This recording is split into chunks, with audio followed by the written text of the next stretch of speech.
after going through some wonderful theology over the past couple of weeks about who's in, who's out, who's pure, who's not, what must we do in order to be in right relationship with God and with each other. It's been a wonderful exploration of Romans and a great reminder of how powerful that letter is and how relevant it is to our contemporary context.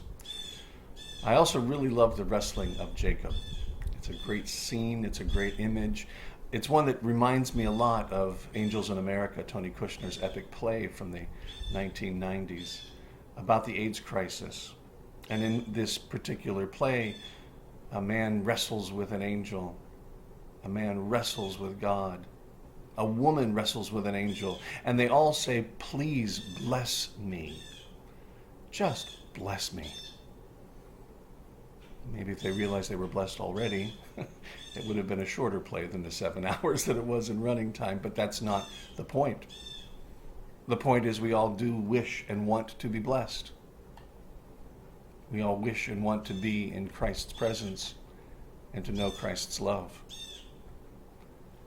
and Christ's amazing grace. But sometimes I just can't feel it. I don't know about you, but I am a little tired this week. I'm tired of the news. I'm tired of the pandemic. I'm tired of the disagreements, the arguments. I'm tired of not knowing. I'm tired of anxiety. I'm tired of others' anxieties. I'm feeling a lot. I feel a lot. And sometimes those feelings can get in the way of doing the work that God has given us to do. And we don't think that we have the power or the capability or the energy or the legitimacy sometimes. I've been reading a lot about imposter syndrome and how so many of our young adults and even some older adults feel that they are just not capable of doing the work that we have to do. That somehow we have a whole lot of education and a whole lot of preparation, but we sometimes feel like we're imposters in the jobs and challenges that we have to face. And I read this gospel today. And thanks to Ralph Jacobson, my dear supporter and friend and mentor. Don't know him personally, but I listen to him frequently on workingpreacher.com. He points out that there are two things that Jesus does in this wonderful gospel reading. First, he feels, and then he feeds. He feels. The gospel starts right after Jesus learns of John the Baptist's beheading. And it must have hit him hard. A cousin? One of the first persons to recognize his place and his appearance in the world. He made a great dance in the womb of Elizabeth when Mary came to visit. One of the first persons to engage him in ministry, baptizing him in the River Jordan. One of the first to affirm that Jesus himself was powered and empowered and was Son of God. And now he's gone. And Jesus must have felt such desolation, very alone, separated, frustrated at not being able to do anything about it. And so Jesus goes off to a quiet place where he can feel, where he can deal with his emotions, where he can deal with that loss, where he can deal with possibly the doubts of where his own ministry might be headed. And then the apostles come to him. And he sees a whole lot of people there.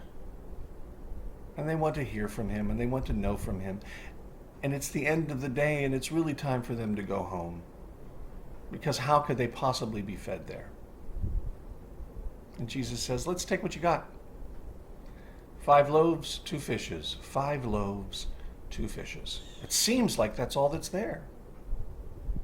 Now, we'll go back and forth between the magicians among us and the realists among us. And those of us with one part of faith may look at this story and say, wow, Jesus was able to magically, well, not maybe magically, but through the power of God, spread and share and multiply those loaves and fishes so that they could feed 5,000 people. 5,000. Maybe people just weren't hungry enough, say the realists. Maybe they only ate a little bit. Or maybe what the apostles did was pool the resources from everyone to see if there was enough for everyone. And there was more than enough. Because at the end of the day, they had a surplus of food. After feeding all 5,000, they still had 12 bushels of food. I sometimes think about that in terms of our current situation. Not to be political, well, actually, not to be partisan, no time for that. But it is interesting how so many stories in the Bible call us to an understanding of our love of God, but also our love of neighbor and our need to provide and resource others. And we all have abundance. We have so much. I don't know about you, but at the end of the week, what I clear out of my refrigerator on garbage night is embarrassing.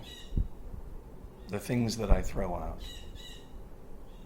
And so I do believe that we have abundance, and we have more than enough.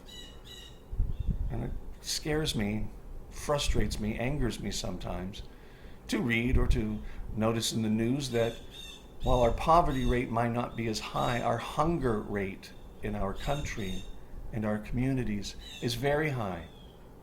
People are hungry right now, and they could possibly be hungrier as the weeks and months of this pandemic extend.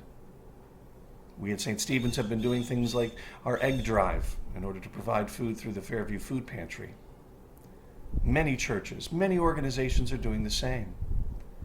And it's extraordinary out of our abundance how much we're able to give. Our first week we hoped to gather in 60 dozen eggs. We made that and much more. And then we exceeded that amount the following gathering. We have abundance. We have to feel the feels we feel in these moments. The challenges, the struggles, the anxieties, the feeling that we are imposters in this ministry. But then we have to go back and do the work God gave us to do.